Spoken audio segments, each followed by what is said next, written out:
Hei kalian warga Jakarta, ingat loh, di tahun 2024 nanti kalian tidak hanya akan memilih presiden dan wakil presiden, tapi juga memilih calon gubernur yang akan memimpin DKI Jakarta hingga 2029 nanti. Pilkada DKI Jakarta selalu menarik untuk dinanti, sebab menjadi gubernur DKI Jakarta itu sudah sama aja seperti menginjakkan satu kaki untuk menjadi kandidat di Pilpres selanjutnya. Contoh, belum genap 5 tahun menjabat, Jokowi yang terpilih sebagai gubernur DKI Jakarta maju Pilpres tahun 2014. Dan menariknya, Jokowi berhasil memenangi Pilpres tersebut. Sekarang kalau misalnya kita lihat di konteks Pilpres tahun 2024, berbekal pengalaman sebagai gubernur DKI Jakarta selama 5 tahun, Anies Baswedan turut serta sebagai salah satu kandidat calon presiden.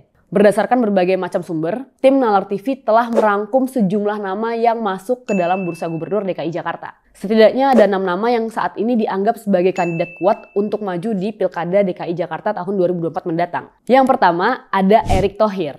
Nama Menteri BUMN ini awalnya digadang-gadang akan menjadi cawapres dari salah satu kandidat capres. Hasil survei Poltreking Indonesia bulan September lalu juga menempatkan nama Erick Thohir sebagai cawapres dengan elektabilitas tertinggi, yaitu sebesar 19%. Selain itu, kalau misalnya kita lihat lebih dalam ya, berdasarkan hasil riset dari Lembaga Survei Indonesia atau LSI, memperlihatkan bahwa basis masa pemilih Erick Thohir paling tinggi berada di DKI Jakarta dengan elektabilitasnya 31,1%. Jadi ya wajar aja sih kalau misalnya nama Erick Thohir masuk ke dalam bursa calon gubernur DKI Jakarta di Pilkada tahun 2024 mendatang. Jangan-jangan Erick Thohir gak jadi cawapres saat ini karena mengincar capres di pemilu tahun 2029.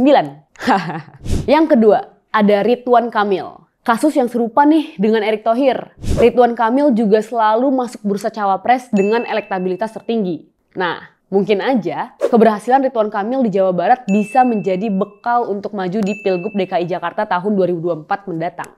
Yang ketiga, ada Tri Risma Harini. Kalau misalnya Erick Thohir kan kemungkinan besar akan diusung oleh PAN. Dan Ridwan Kamil akan diusung oleh Golkar. Lalu PDIP sebagai partai dengan perolehan kursi terbanyak di DKI Jakarta pada pemilu tahun 2019, kira-kira akan memajukan siapa ya? Nah, ada nih satu nama yang berpotensi untuk dimajukan oleh partai berlambang banteng tersebut, yaitu Tri Risma Harini. Nama Tri Risma Harini memang sejak lama diisukan akan maju di Pilkada DKI Jakarta. Bahkan, sejak Pilkada tahun 2017, di mana saat itu Ahok diproyeksikan maju sebagai calon gubernur lewat jalur independen. Dengan diangkatnya Risma sebagai Menteri Sosial, menggantikan Juliari Batubara yang terjerat kasus korupsi, nama Risma semakin menguat untuk maju di Pilkada DKI Jakarta tahun 2024 mendatang.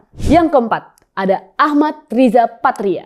Berbekal pengalaman sebagai Wakil Gubernur DKI Jakarta, tentu nama Ahmad Riza Patria dianggap top of the list untuk dimajukan oleh Gerindra di Pilkada DKI Jakarta tahun 2024 mendatang. Karena Partai Gerindra cukup kuat di DKI Jakarta jika mengacu pada hasil pemilu tahun 2019, yaitu Gerindra berhasil memperoleh 19 kursi di DPRD Provinsi DKI Jakarta. Dengan mesin politik Partai Gerindra yang kuat, serta pengalaman sebagai Wakil Gubernur DKI Jakarta, tentu bukan hal yang mustahil bagi Ahmad Riza Patria untuk berkompetisi di Pilkada DKI Jakarta tahun 2024 mendatang.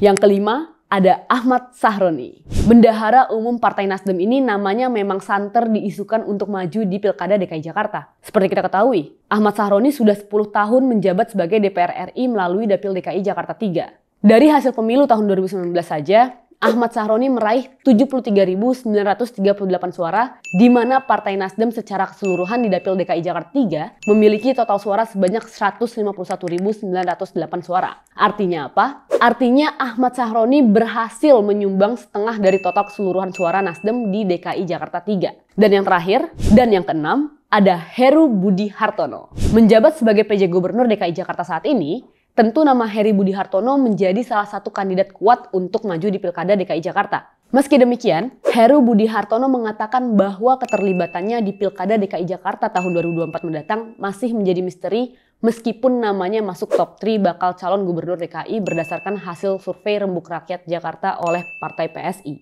Nah, gimana? Dari keenam nama-nama ini, menurut kalian siapa sih yang paling layak memimpin DKI Jakarta? Dan kalau misalnya kita lihat berdasarkan pengalaman, siapa sih kira-kira yang dapat mengatasi segala macam kompleksitas permasalahan yang ada di Jakarta? Komen di kolom komentar ya.